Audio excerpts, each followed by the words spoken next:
Welcome to the 2023 Pulitzer Prize Awards. I'm Marjorie Miller, Administrator of the Pulitzer Prizes. In a few moments, I will announce this year's exceptional finalists and winners of the 2023 Pulitzer Prizes.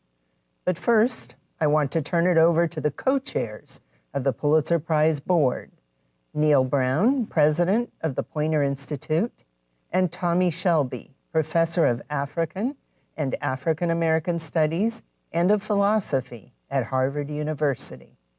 Gentlemen. Thank you, Marjorie. On behalf of the Pulitzer Prize Board and staff, it is my honor to welcome you to today's announcements. When the Pulitzer Prizes are awarded in journalism, arts, and letters, it represents not only the highest honors in the field, but also an annual renewal of the highest standards of excellence. Across 15 journalism categories and 8 in arts and letters, the finalists and winners reveal the power to elevate our understanding of the world through creativity, innovation, and fact-based expression. This year, the storytelling is once again inspiring and extensive. Yet one word describes these amazing efforts: brave. From hidden corners in a schoolhouse to the bombed-out apartments of terrified families, to nature's farthest reaches, journalists took us places that most of us can't go and opened our eyes to events most of us are unable to see. At a time when powerful new technology tools generate both excitement and anxiety, there is nothing artificial about the courageous reporting that we will recognize today. Journalists pay a substantial price for holding the powerful to account. Too often, they are harassed and threatened, and even violently attacked and held hostage. In fact, we would like to take particular note of the outrageous and unlawful detention in Russia of Wall Street Journal reporter Evan Gershkovich. The Pulitzer Prize Board joins the many organizations around the world demanding Evan's immediate release. He, like so many others, is doing his job.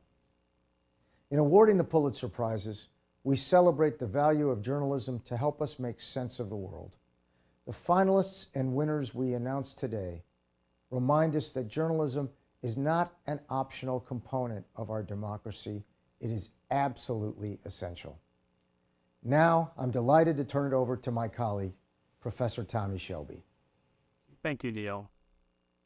We are here to recognize not only excellence in journalism, but also to honor distinguished work in 6 book categories and in drama and music.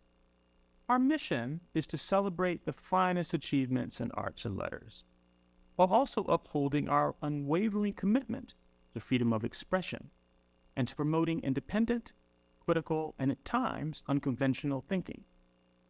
These values are vital to the functioning of any democratic society. This year, as always, we are thrilled to highlight a diverse array of truly inspiring and exceptional works of creativity.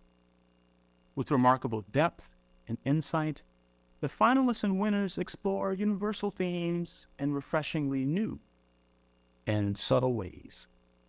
We are astounded by their exploration of the meaning of family and friendship, and their frank representations of the pitfalls of ambition and hubris. And we are astonished by their vivid and moving portrayals of the intense joys and sorrows of love, heartbreak, and loss. These works also turn their gaze toward the darker aspects of human life. They confront the immense inequality and poverty that plague our world, the ways in which colonialism, racism, and dispossession continue to shape our relations with one another, the horrors and trauma of war, and the abuses of power that threaten the rule of law. In awarding these prizes, we shine a bright light on exemplary work in journalism, arts, and letters. And in doing so, we hope to encourage others to strive for such excellence. We invite you all to learn from, to be moved by, and even to disagree with the work we honor today. We now turn things back to Marjorie, who will announce the finalists and winners. Thank you, Neil and Tommy. It is my honor to announce the finalists and winners of the 2023 Pulitzer Prizes in Journalism, the Arts, and Letters. I'm pleased to report that once again, we received an abundance of stellar entries, a testament to perseverance by journalists and artists who face constant challenges across the globe. Our juries had their work cut out for them this year, with multiple courageous entries from the front lines of the Ukraine war and other global conflicts, and from a home front torn by the massacre in Uvalde and social issues such as abortion rights. We are proud of this journalism and of the thousands of books, plays, and music produced with passion and creativity and honed to a final 3 standout works in each category. Now, without further ado, let's get to the announcements. We begin with journalism. First, the finalists in breaking news reporting. Staff of the Los Angeles Times for revealing a secret recorded conversation among city officials that included racist comments. Staff of the New York Times for coverage of a Bronx high-rise fire, New York City's deadliest in decades. Josh Gerstein, Alex Ward, Peter S. Canelos, Haley Fuchs, and Heidi Prishbila of Politico for exclusive coverage of the unprecedented leak of a draft Supreme Court opinion overturning Roe v. Wade. And the prize goes to staff of the Los Angeles Times for revealing a secretly recorded conversation among city officials that included racist comments, followed by coverage of the rapidly resulting turmoil and deeply reported pieces that delved further into the racial issues affecting local politics. Next, our finalists in investigative reporting. Joaquin Palomino and Tricia Thadani of the San Francisco Chronicle for an investigation into the city's failure to fulfill promises to provide safe housing for its homeless citizens. Staff of the Star Tribune, Minneapolis, Minnesota, for exposing systematic failures in the state's juvenile justice system. Staff of the Wall Street Journal for accountability reporting on financial conflicts of interest among officials at 50 federal agencies. And the prize goes to staff of the Wall Street Journal for sharp accountability reporting on financial conflicts of interest among officials at 50 federal agencies, revealing those who bought and sold stocks they regulated and other ethical violations by individuals charged with safeguarding the public's interest. Now, finalists in explanatory reporting. Caitlin Dickerson of The Atlantic for reporting on the Trump administration policy that forcefully separated migrant children from their parents. Dua El-Deeb of ProPublica for reporting that clearly demonstrated how the U.S. healthcare system has failed to lower preventable stillbirths in the country. Terrence McCoy of The Washington Post for his sweeping examination of the destruction of the Amazon.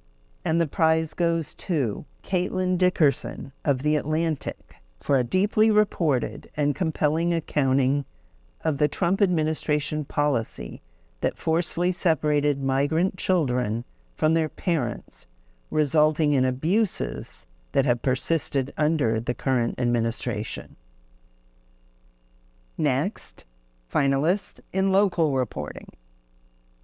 John Archibald, Ashley Remkus, Ramsey Archibald, and Challen Stevens of AL.com, Birmingham, for a series exposing how the police force in the town of Brookside preyed on residents to inflate revenue.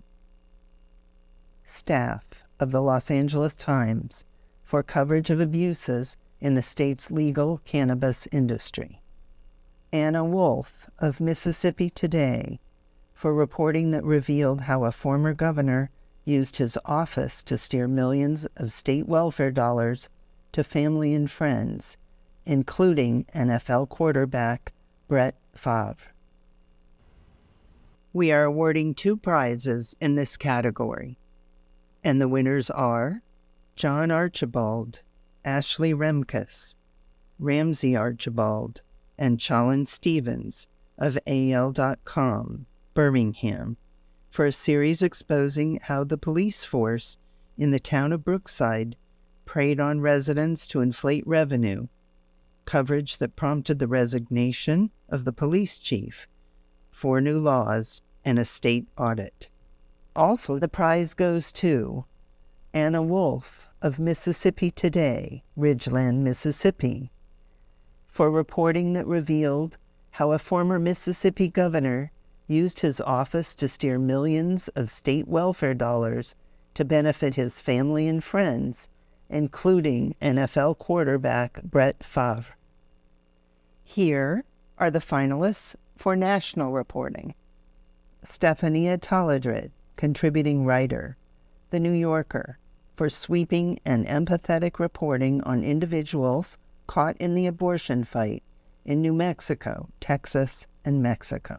Joshua Schneier, Mika Rosenberg, and Christina Cook of Reuters, for an expose of how 2 automakers and a poultry supplier violated child labor laws and exploited undocumented immigrant children. Caroline Kitchener of The Washington Post, for reporting that captured the complex consequences of life after Roe v. Wade. And the prize goes to Caroline Kitchener of The Washington Post for unflinching reporting that captured the complex consequences of life after Roe v. Wade, including the story of a Texas teenager who gave birth to twins after new restrictions denied her an abortion. Now, the finalists for international reporting. Staff of the New York Times for coverage of Russia's invasion of Ukraine, including an investigation into Ukrainian deaths in the town of Bucha. Paul Karsten, David Lewis, Reed Levinson, and Libby George of Reuters, for their reporting on the Nigerian military's decade-long campaign of violence against women captured by Boko Haram. Yaroslav Trofimov and James Marson of the Wall Street Journal for reporting from the shifting front lines of the war in Ukraine. And the prize goes to staff of the New York Times for their unflinching coverage of Russia's invasion of Ukraine, including an 8-month investigation into Ukrainian deaths in the town of Bucha and the Russian unit responsible for the killings. Here are the finalists for feature writing. Elizabeth Brunig of The Atlantic for exposing the torturous last hours of inmates awaiting execution on Alabama's death row. Janelle Nanos of The Boston Globe for her decade-long investigation of a woman's quest to confirm her childhood sexual abuse. Eli Saslow of The Washington Post for narratives about people struggling with the pandemic, homelessness, addiction, and inequality.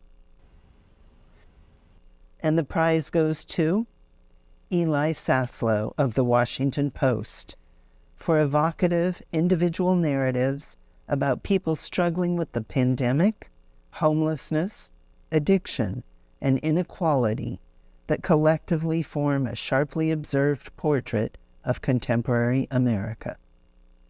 Now, the finalists for commentary.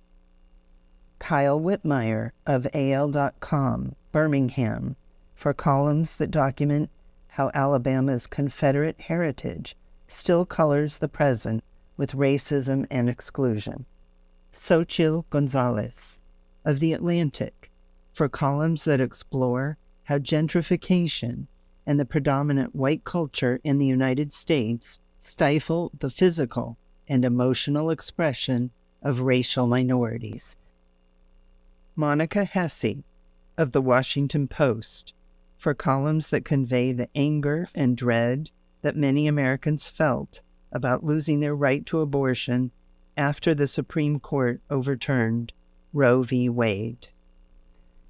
And the prize goes to Kyle Whitmire of AL.com, Birmingham, for measured and persuasive columns that document how Alabama's Confederate heritage still colors the present with racism and exclusion, told through tours of its first capital, its mansions and monuments, and through the history that has been omitted. Here are the finalists for criticism. Lindsay C. Green of the Detroit Free Press, for food and restaurant reviews that also serve as a cultural portrait of the city. Andrea Long Chu of New York Magazine, for book reviews that use multiple cultural lenses to explore some of society's most fraught topics. Jason Farago of the New York Times, for art and culture reviews, especially those from the front lines of the war in Ukraine. And the prize goes to Andrea Long Chu of New York Magazine, for book reviews that scrutinize authors as well as their works, using multiple cultural lenses to explore some of society's most fraught topics. Next, the finalists for editorial writing. Lisa Falkenberg, Joe Hawley, Nick Powell, and the late Michael Lindenberger of the Houston Chronicle, for helping Texas readers to understand the Uvalde tragedy. Nancy Ankrum, Amy Driscoll, Luisa Yanes, Isadora Rangel, and Lauren Costantino of the Miami Herald, for editorials on the failure of Florida public officials to deliver on promised taxpayer-funded amenities. Alex Kingsbury of the New York Times, for highlighting the existential threat of terror and violence committed by right-wing political extremists. And the prize goes to Nancy Ankrum, Amy Driscoll, Luisa Yanes, Isadora Rangel, and Lauren Costantino of the Miami Herald, for a series of editorials on the failure of Florida public officials to deliver on many taxpayer-funded amenities and services promised to residents over decades. Here are the finalists for illustrated reporting and commentary. Matt Davis of Newsday, Long Island, New York, for his sharp editorial perspective on the year's political figures. Mona Chalabi, contributor, The New York Times, for illustrations that help readers understand the immense wealth and economic power of Amazon founder Jeff Bezos. Pia Guerra, contributor, The Washington Post, for her black and white drawings that offer insightful commentary on the year's biggest news events. And the prize goes to Mona Chalabi, contributor, The New York Times, for striking illustrations that combine statistical reporting with keen analysis to help readers understand the immense wealth and economic power of Amazon founder Jeff Bezos. Now, the finalists for breaking news photography. Photography staff of Associated Press, for urgent images from Mariupol during the first weeks of Russia's invasion of Ukraine. Rafiq Makbul and Iranga Jayawardena of Associated Press, for a visual narrative documenting public fury over Sri Lanka's economic collapse. Lindsay Addario of the New York Times, for her single image of Ukrainian victims of a Russian mortar attack on a civilian safe passage route. And the prize goes to photography staff of Associated Press, for unique and urgent images from the first weeks of Russia's invasion of Ukraine, including the devastation of Mariupol after other news organizations left, victims of the targeting of civilian infrastructure, and the resilience of the Ukrainian people who were able to flee. Next, the finalists for feature photography. Photography staff of Associated Press for images capturing the vulnerability and trauma of elderly Ukrainians caught in the Russian invasion. Christina House of the Los Angeles Times for an intimate look at the life of a pregnant 22-year-old woman living in a tent on the street. Gabrielle Lurie and Stephen Lamb of the San Francisco Chronicle for their documentation of fentanyl addiction in the city. And the prize goes to Christina House of the Los Angeles Times for an intimate look into the life of a pregnant 22-year-old woman living on the street in a tent. Images that show her emotional vulnerability as she tries and ultimately loses the struggle to raise her child. Here are the finalists for audio reporting. Staff of Gimlet Media, notably Connie Walker, whose investigation into her father's troubled past revealed a larger story of abuse of hundreds of Indigenous children at an Indian residential school in Canada. Kate Wells, Sarah Hewlett, Lindsay Smith, Laura Weber Davis, and Paulette Parker of Michigan Radio for a documentary recorded behind closed doors of an abortion clinic. Jen Abelson, Nicole Dunca, Rena Flores, Savvy Robinson, and Lena Muhammad of the Washington Post for Broken Doors, an examination of the human toll of no-knock warrants across the country.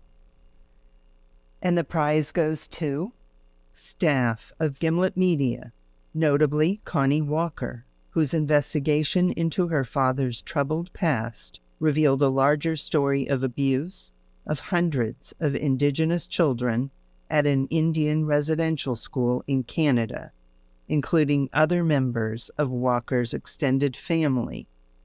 A personal search for answers, expertly blended with rigorous investigative reporting.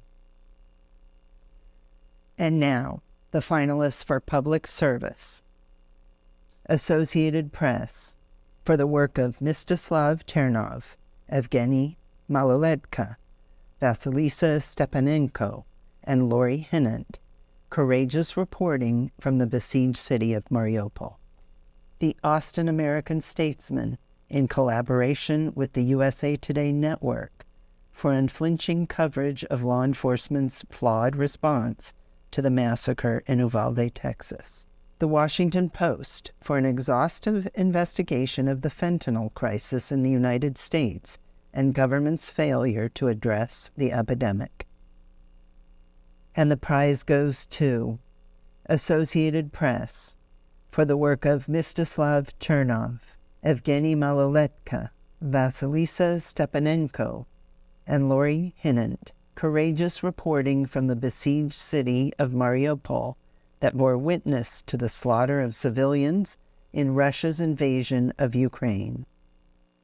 Now, let's turn to the 2023 finalists and winners in letters, drama, and music. For drama, the finalists are On Sugarland by Alicia Harris, The Far Country by Lloyd Seth, English by Sanaz Tusi. And the prize goes to English by Sanaz Tusi, a quietly powerful play about 4 Iranian adults preparing for an English language exam in a storefront school near Tehran, where family separations and travel restrictions drive them to learn a new language that may alter their identities and also represent a new life. For history, the finalists are Freedom's Dominion, a saga of white resistance to federal power by Jefferson Cowie. Watergate, A New History by Garrett M. Graff. Seeing Red, Indigenous Land, American Expansion, and the Political Economy of Plunder in North America, by Michael John Whitkin. And the prize goes to Freedom's Dominion, a Saga of White Resistance to Federal Power, by Jefferson Cowie, a resonant account of an Alabama county in the 19th and 20th centuries, shaped by settler colonialism and slavery. A portrait that illustrates the evolution of white supremacy by drawing powerful connections between anti-government and racist ideologies. For biography, the finalists are G-Man, J. Edgar Hoover and the Making of the American Century, by Beverly Gage. Mr. B, George Balanchine's 20th Century, by Jennifer Homans. His Name is George Floyd, by Robert Samuels and Tolu Olorunipa.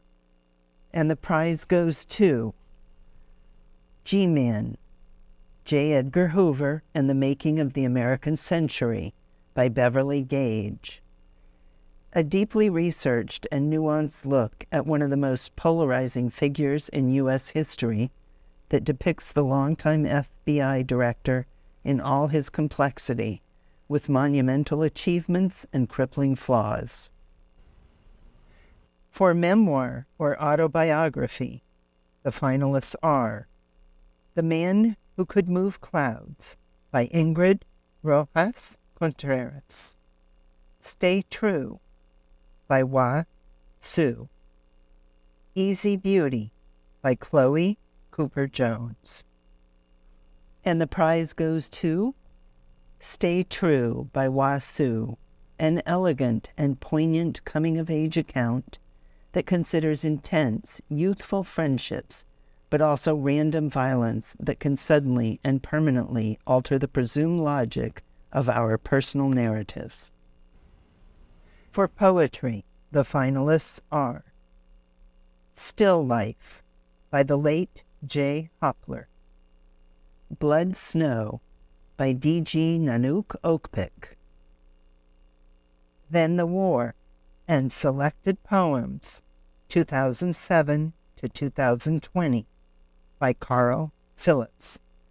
And the prize goes to Then the War and Selected Poems, 2007 to 2020, by Carl Phillips, a masterful collection that chronicles American culture as the country struggles to make sense of its politics, of life in the wake of a pandemic, and of our place in the changing global community. For general nonfiction, the finalists are Sounds Wild and Broken, Sonic Marvels, Evolution's Creativity, and the Crisis of Sensory Extinction, by David George Haskell. Kingdom of Characters, The Language Revolution That Made China Modern, by Jing Su.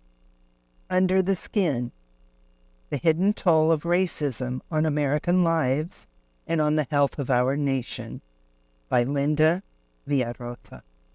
His Name is George Floyd, by Robert Samuels and Tolu Olorunipa. And the prize goes to His Name is George Floyd, by Robert Samuels and Tolu Olorunipa, an intimate, riveting portrait of an ordinary man whose fatal encounter with police officers in 2020 sparked an international movement for social change, but whose humanity and complicated personal story were unknown.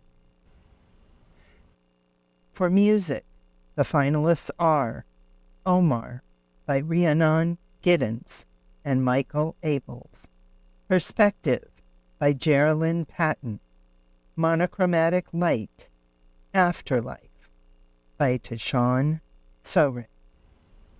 And the prize goes to Omar, by Rhiannon Giddens and Michael Abels, an innovative and compelling opera about enslaved people brought to North America from Muslim countries, a musical work that respectfully represents African as well as African American traditions, expanding the language of the operatic form while conveying the humanity of those condemned to bondage. For fiction, the finalists are Trust by Hernan Diaz, Demon Copperhead by Barbara Kingsolver, The Immortal King Rao by Wahini Vara. We are awarding 2 prizes in this category, and the winners are Trust by Hernan Diaz, a riveting novel set in a bygone America that explores family, wealth, and ambition through linked narratives rendered in different literary styles, a complex examination of love and power in a country where capitalism is king. Also, the prize goes to Demon Copperhead by Barbara Kingsolver, a masterful recasting of David Copperfield, narrated by an Appalachian boy whose wise, unwavering voice relates his encounters with poverty, addiction, institutional failures, and moral collapse, and his efforts to conquer them. Please make sure to tell your friends and colleagues that they can see the full list of winners and finalists and all of the inspiring journalism on the Pulitzer site, pulitzer.org. Thank you for joining us, and congratulations to this year's winners and finalists.